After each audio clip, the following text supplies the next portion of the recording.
berkaitan dengan wahdatul wujud. Yang sebenarnya mana, yang terpesongnya mana. Yang sebenarnya mana, yang terpesongnya mana. Dan memang ada pemahaman yang terpesong, dan ada yang sebut kata wahdatul wujud terus dituduh sebagai salah. Ada juga seumpama tu. Memang ada mereka yang terpesong, diri mereka terpesong pada memahami wahdatul wujud. Dan ada orang yang apabila disebut wahdatul wujud, mereka terus letak kata terpesong. Walaha wahdatul wujud yang terpesong, hak tu hak lain, hak tu. Hak bicara wahdatul wujud dalam kitab Aqidatun Najing ni, wahdatul wujud hak sebenar, bukan hak salah, hak terpesong. Macam mana pula kata wahdatul wujud, keesaan yang ada, mana apa yang ada hanyalah Allah. Hak ada, hak hakiki, hak kita bilang sifat wujud Allah, sifat yang pertama tu. Sifat wujud Allah yang tu ngaji sifat 20 tu kan, kita buat dengan sifat wujud.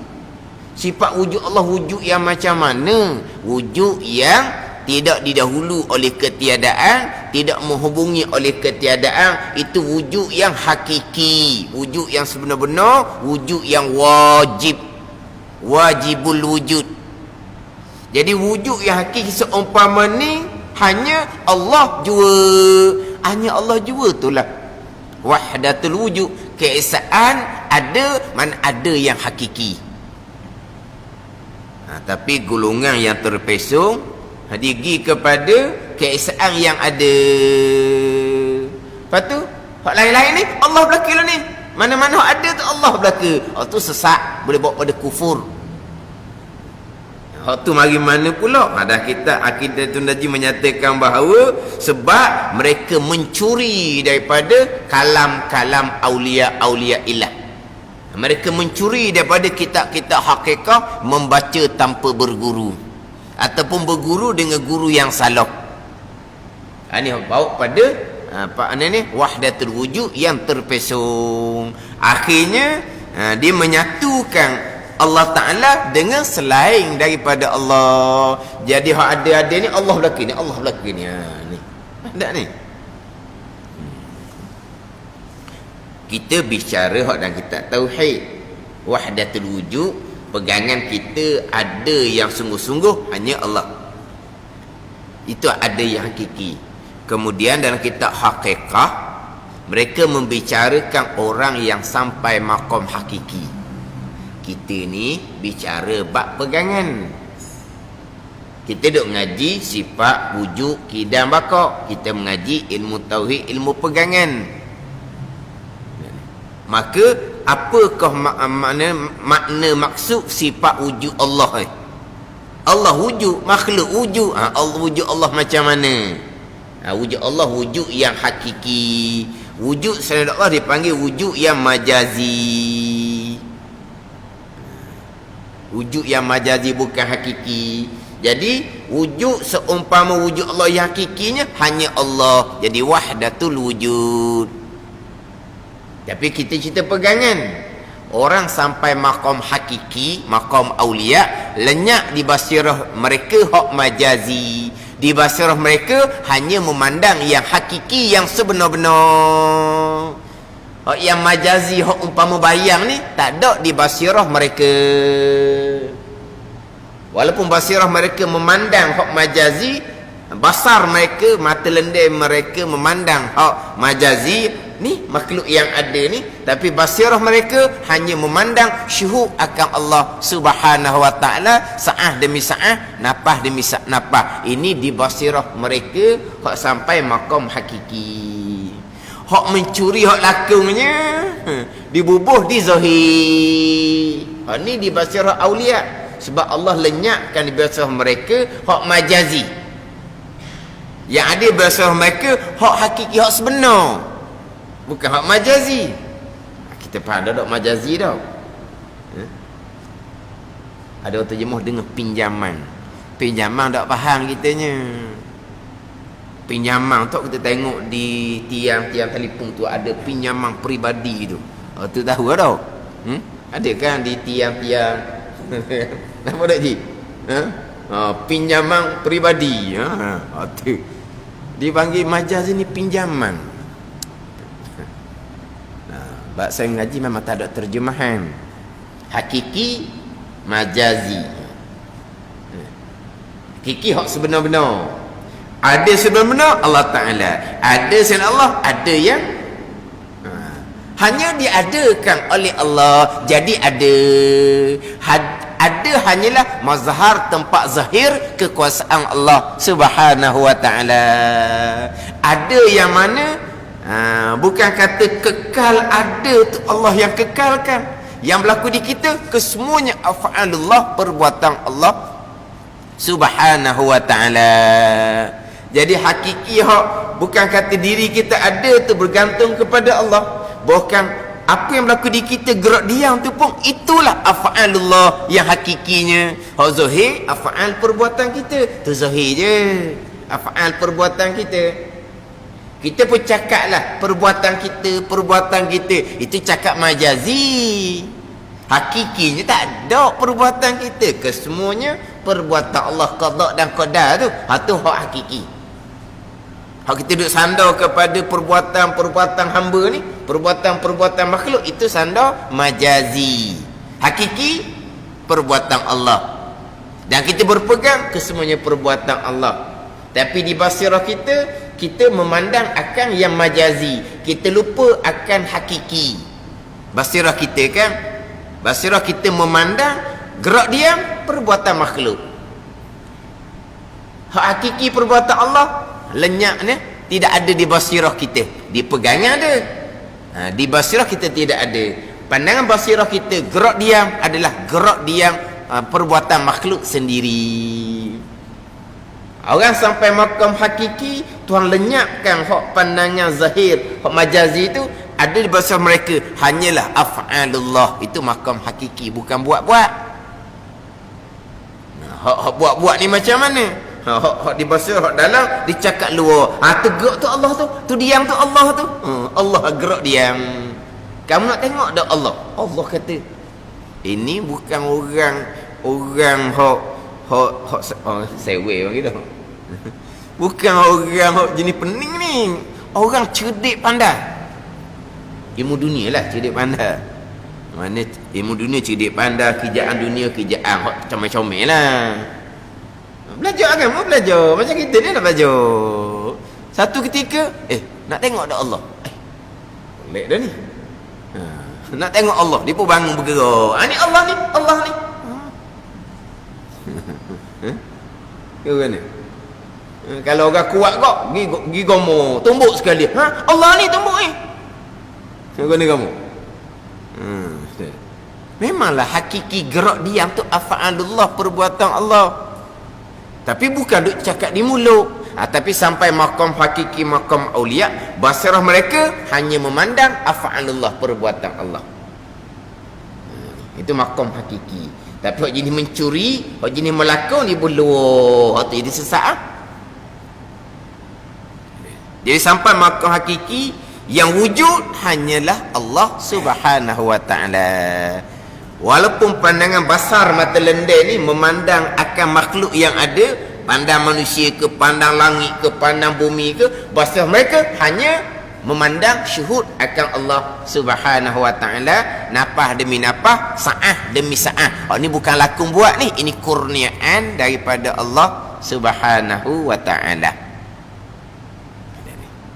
Siapa makom ni selesailah. Aman damai, senang lenang. Tapi ini kurniaan Allah Subhanahu wa Ta'ala. Ini kurniaan Allah Subhanahu wa Ta'ala. Ni jangan buat laku-laku ni. Jangan nak jadi pasien nak lopak-lopak ni lah. Bangun pagi, tengok bini. Nampak Allah ke nampak bini? Nampak bini. Masih lagi tidak mentauhid Allah. Syirik lagi. Ni. Ni semua ajaran-ajaran ada di tempat kita ni. Ingat mutlak je. Masih lagi memandang akan makhluk, tidak memandang Allah, syirik dibubuh. Itu cerita makam hakiki, makam aulia, bukan selakung gitu. Mari mana seumpama tu orang yang mencuri daripada kitab-kitab haqiqah, membaca sendiri ataupun berguru dengan guru yang salah. Ni banyak pasal gini ingat baik. Atau timbul hak wahdatul wujud yang salah, yang terpesong. Ada satu rakaman dia nak lenyapkan memandang ada Allah berasingan daripada ada ada diri kita berasingan dengan ada Allah. Jadi kena pandang ada diri kita ni, itulah ada Allah Ta'ala. Pandangan mana tidak berasingan antara ada kita dengan ada Allah. Jadi mana ada kita ada Allah, ittihad lah jadinya. Itu hak salah tu. Kan kita bicara dahulu kan, ittihad dan hulul. Ingat kita bicara dulu. Ittihad ni satu antara Allah dengan makhluk. Hak tula, Allah tu kita, kita tu Allah. Hulul ni pula Allah tu yang meresap di dalam diri makhluk. Itu hulul. Cuma ittihad hulul ni, ni hak terpesong di kalangan orang Islam lah. Nak mudah contoh ittihad dan hulul ni, firqah Nasara, puak-puak Kristian. Dia tak sama fahaman. Ada puak Kristian yang mengatakan bahawa Nabi Isa tu Allah, Allah lah Nabi Isa. Itu ittihad dia panggil. Mana apa? Bersatu. Hulul ni pula ada firqah puak Kristian yang lain. Nabi Isa bukan Allah, Nabi Isa bukan Tuhan. Nabi Isa makhluk. Tetapi si Allah Ta'ala ni hulul meresap dalam tubuh Nabi Isa. Itu dia panggil hulul. Sekarang Nabi Isa bukan Tuhan, tapi Tuhan ni meresap di dalam tubuh Nabi Isa. Itu satu firqah. Satu firqah laginya, Allah Ta'ala itulah Nabi Isa, Nabi Isa itulah Allah Ta'ala. Itu ittihad dia panggil. Itu puak Kristian. Mudah sikit nak buat contoh. Hari ni hak terpesong dia kalangan orang Islam. Ittihad ulu ni apa? Ada Allah itulah ni diri kita itulah Allah, Allah lah diri kita. Itu ittihad. Ni apa dia? Ambil daripada pemahaman yang salah. Ada Allah, ada makhluk, tapi ada Allah, ada yang hakiki, ada makhluk, ada yang majazi. Dia hak salah-salah bawakan ni, hak nak merasai hanya Allah pun semua itu dia nak buat-buat perkara hak kurniaan Allah Subhanahu wa taala. Makna tidak ada diri kita melainkan hanya ada Allah. Tidak ada perbuatan kita melainkan hanyalah perbuatan Allah untuk merasai. Kita berpegang. Dirasa kita lah belaka gerak diam. Akhir sekalinya, selagi kita duduk kata, kita buat, kita bergiang, masih lagi tidak beriman, terbang iman. Begitu mana ni. Ini hak bawakan yang terpesong. Itu mari daripada mencuri kitab-kitab hakikah. Itu kitab-kitab hakikah ni bukan kitab yang boleh dibaca sendiri-sendiri gitu. Dia kena berguru dengan guru yang benar-benar guru yang mursyid. Jadi kita hak wahdatul wujud, di hujung pembicaraan sifat wujud kita dahulu ambil molek. Tadilah ada memang yang terpesong pemahaman wahdatul wujud. Satu lagi pula ada golongan yang beranggapan sebut saja wahdatul wujud puak sesat. Gitu. Dia pakai apa? Dia pakai apa ke? Mana? Buku borong. Sebut wahdatul wujud sesat. Jadi dia pakai buku borong lah panggil. Ada. Hak sesat tu hak lain. Hak dalam kitab, hak wahdatul wujud tu hak sebenar. Sesatnya kat mana? Dah keesaan ada, yang ada hanyalah Allah. Itulah yang ada hanya Allah, yang ni ada yang hakiki. Gitu. Ada selain Allah, ada yang majazi. Ada ke tak? Ada selain Allah tu, tapi ada yang majazi. Itu saja. Itu hak wahdatul wujud yang sebenar. Ni kita ngaji dalam ilmu pegangan.